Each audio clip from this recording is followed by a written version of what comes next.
Hello, যারা NEET বা রিনিট 2026 দিয়েছো তাদের জন্য ইনটিএর তরফ থেকে আবার একটা নোটিফিকেশান আছে টাকা রিফান্ড পাওয়ার জন্য।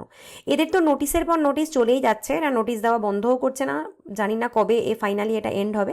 যাই হোক, ওরা আবার একটা নোটিশ দিয়েছে, সেটাতে ওরা বলছে যে যারা টাকা পাওয়ার জন্য যে তোমাকে ডকুমেন্টস দিতে হবে, ইনফরমেশনগুলো দিতে হবে, সেটার জন্য যে তোমাদের পোর্টাল রয়েছে সেটা ওরা ডেটটা এক্সটেন্ড করে দিল। কতদিন দেখো, মন দিয়ে শোনো, 7th জুলাই রাত 11:50 অবধি, 7 জুলাই রাত 11:50 অবধি তুমি এখনো এই ফর্ম ভরতে পারবে যে তোমার টাকা রিফান্ড চাই। এবার তুমি জানো যে এটায় 3 রকম অপশান থাকে।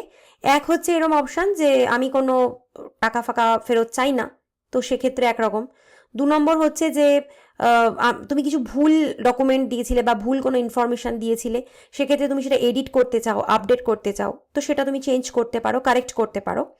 তোমার যদি কোনো তথ্যে ভুল ছিল, ধরো আইএফএসসি কোড ভুল দিয়েছিলে বা নামের কোনো স্পেলিং ভুল ছিল, তুমি সেটা কারেক্ট করতে পারো, তো সেটা সেকেন্ড অপশান, যেখানে তুমি এডিট বা আপডেট করতে পারো।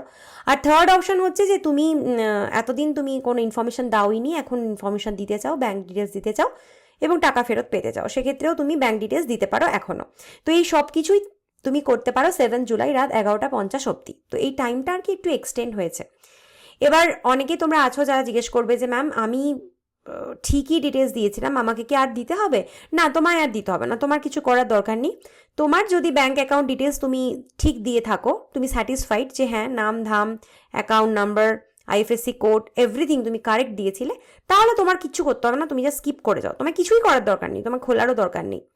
কিন্তু যদি তুমি মনে করো আরেকবার দেখবে, তো তুমি দেখতে পারো, বা যদি তুমি মনে করো যে কিছু ডিটেলস তুমি কারেক্ট করতে চাও, করতে পারো, বা তুমি এতদিন ডিটেলস দাওনি, এখন দিতে পারো। তো এই হলো ব্যাপার। এই জন্য একটা ছোট্ট ভিডিও করে দিলাম জাস্ট তোমাদের জানানোর জন্য যে 7 জুলাই অবধি কিন্তু রাত 11:50 অবধি এই রিফান্ড পোর্টাল আবার এক্সটেন্ড করলো এনটিএ।